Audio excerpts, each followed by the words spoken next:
আসসালামু আলাইকুম। সংবাদে আপনাদের সবাইকে স্বাগত জানাচ্ছি। আমি ফিরোজ তোহা। শুরুতেই আরবে কেবলস সংবাদ শিরোনাম। পুরোদমে ইসরায়েল ইরান হিজবুল্লাহ যুদ্ধ চলছে, জানিয়ে দিব আমাদের হাতে থাকা সর্বশেষ গুরুত্বপূর্ণ আপডেট আন্তর্জাতিক সংবাদ। শুরুতেই জানিয়ে দিব যুদ্ধবিরতির পরও লেবানন ইসরায়েলের পাল্টাপাল্টি হামলা।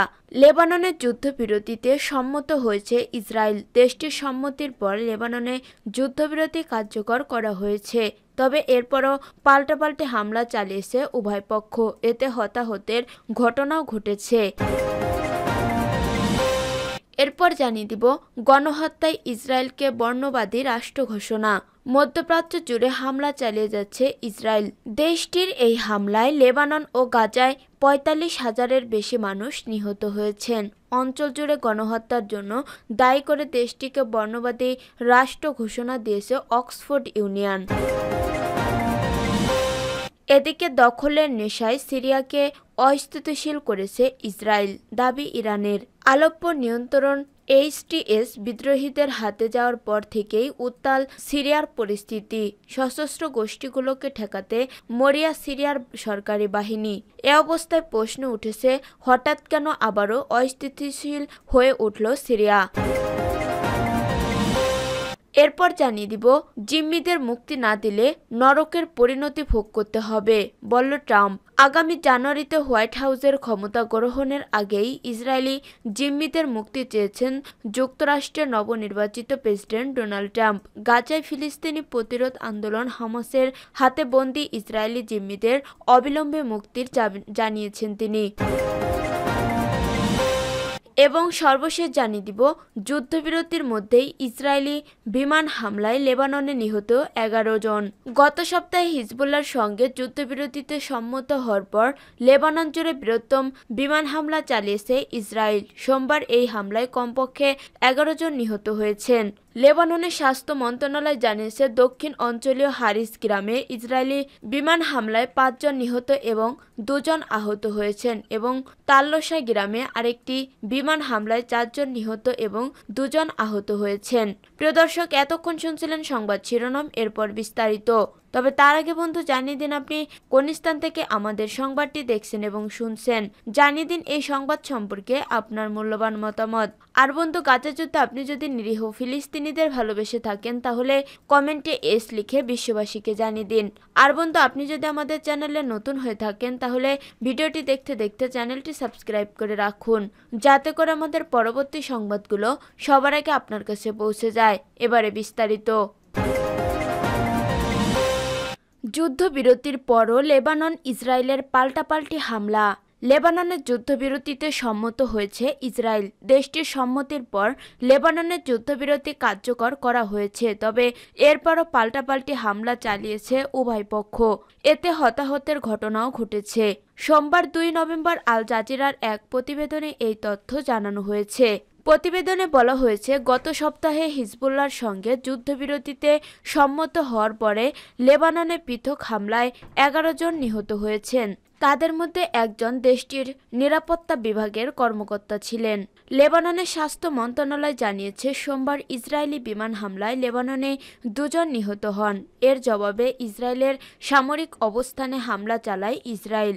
এরপর কয়েকটি বিমান হামলা চালিয়েছে ইসরায়েল। এতে আরও অন্তত ৯ জন নিহত হয়েছেন। হিজবুল্লাহ জানিয়েছে, তারা সোমবার যুদ্ধবিরতিতে সম্মত হওয়ার পর তা লঙ্ঘনের জবাবে বিতর্কিত এলাকার কাফার চৌবা পাহাড়ে একটি ইসরায়েলি সামরিক ঘাঁটিতে আক্রমণ করেছে। এলাকাটিতে নিজেদের বলে দাবি করে আসছে লেবানন। এই হামলাকে হিজবুল্লাহর পক্ষ থেকে প্রাথমিক প্রতিরক্ষামূলক প্রতিক্রিয়া বলে উল্লেখ করা হয়েছে। গোষ্ঠীটি জানিয়েছে, বুধবার ২৮ নভেম্বর থেকে কার্যকর হওয়া যুদ্ধবিরতি লঙ্ঘন করে আসছে ইসরায়েল। তারা লেবানন জুড়ে মারাত্মক বিমান হামলা, দক্ষিণে বেসামরিক লোকদের উপর গুলি চালানো এবং রাজধানী বৈরুত সহ লেবাননের আকাশ সীমায় ড্রোন ও জেট বিমান পরিচালনা করে আসছে। হিজবুল্লাহ জানিয়েছে, তারা সতর্কতামূলকভাবে এই হামলা চালিয়েছে। ইসরায়েলকে চুক্তি লঙ্ঘনের বিষয়ে অনুরোধ জানালেও তা সফল হয়নি। অন্যদিকে হিজবুল্লাহর এমন পদক্ষেপে আরও ক্ষিপ্ত হয়েছে ইসরায়েল। তারা এর কঠোর জবাব দেওয়ার প্রতিশ্রুতি হিসেবে একাধিক বিমান হামলা চালিয়েছে। এর আগে গত বুধবার ২৭শে নভেম্বর ইসরায়েলের সংবাদ মাধ্যম টাইমস অফ ইসরায়েলের এক প্রতিবেদনে বলা হয়, মধ্যরাতে ইসরায়েলের প্রধানমন্ত্রী বেনজামিন নেতানিয়াহু যুদ্ধবিরতির ঘোষণা দিয়েছেন। প্রাথমিক অবস্থায় ৬০ দিনের যুদ্ধবিরতি ঘোষণা করা হয়েছে, যা পরবর্তী সময়ে আরও বাড়ানো হতে পারে। গণহত্যায় ইসরায়েলকে বর্ণবাদী রাষ্ট্র ঘোষণা। মধ্যপ্রাচ্য জুড়ে হামলা চালিয়ে যাচ্ছে ইসরায়েল। দেশটির এই হামলায় লেবানন ও গাজায় ৪৫,০০০-এর বেশি মানুষ নিহত হয়েছেন।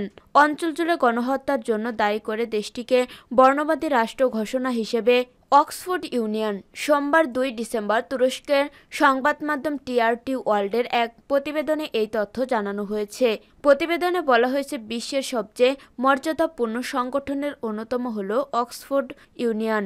এই সংগঠনে গত বৃহস্পতিবার ইসরায়েলকে গণহত্যার জন্য দায়ী বর্ণবাদী রাষ্ট্র হিসেবে ঘোষণা করার পক্ষে ভোট অনুষ্ঠিত হয়েছে। এতে প্রস্তাবের পক্ষে ২৭৮ ভোট পড়েছে, অন্যদিকে এর বিপক্ষে মাত্র ৫৯ ভোট পড়েছে। অক্সফোর্ড ইউনিয়ন বিতর্কের মাধ্যমে বিভিন্ন গুরুত্বপূর্ণ বিষয় তুলে ধরে। ১৮২৩ সালে প্রতিষ্ঠিত এই সংগঠন ইসরায়েলের প্রধানমন্ত্রী বেনজামিন নেতানিয়াহুর বিরুদ্ধে আন্তর্জাতিক অপরাধ আদালতের গ্রেপ্তারি পরোয়ানা জারির পর এমন পদক্ষেপ নিয়েছে, ফলে তা নতুন মাত্রা যোগ দিয়েছে। টিআরটি ওয়ার্ল্ড জানিয়েছে, এই হাউস বিশ্বাস করে যে ইসরায়েল গণহত্যার জন্য দায়ী একটি বর্ণবাদী রাষ্ট্র শীর্ষক এই বিতর্ক শুরু করা হয়। এতে ফিলিস্তিনে আমেরিকান লেখক সুসান আবুল হাওয়া, ফিলিস্তিনের কবি মোহাম্মদ এল কুদস এবং ইহুদিবাদী ইসরায়েলি লেখক মিকো প্লেট সহ বিভিন্ন ব্যক্তিরা উপস্থিত ছিলেন। বিতর্কে বক্তারা প্রস্তাবের পক্ষে নিজেদের যুক্তি উপস্থাপন করে। এ সময় বিরোধীদের মধ্যে যুক্তরাজ্যের ইসরায়েলি আইনি বিষয়ক পরিচালক নাতাশা হাউসফোর্ড এবং আরব ইসরায়েলি কর্মী ইয়োসেফ হাদনান সহ অন্যরা উপস্থিত ছিলেন। দখলের নেশায় সিরিয়াকে অস্থিতিশীল করছে ইসরায়েল, দাবি ইরানের। আলেপ্পো নিয়ন্ত্রণ এইচটিএস বিদ্রোহীদের হাতে যাওয়ার পর থেকেই উত্তাল সিরিয়ার পরিস্থিতি। সশস্ত্র গোষ্ঠীগুলো ঠেকাতে মরিয়া সিরিয়া সরকারি বাহিনী। এ অবস্থায় প্রশ্ন উঠেছে, হঠাৎ কেন আবারও অস্থিতিশীল হয়ে উঠল সিরিয়া? ইরানের দাবি, নেতানিয়াহু প্রশাসনের মদদেই নতুন করে উত্তাল হয়ে উঠেছে সিরিয়া। মধ্যপ্রাচ্যকে অস্থিতিশীল করাই ইসরায়েলের মূল উদ্দেশ্য, দাবি তেহরানের।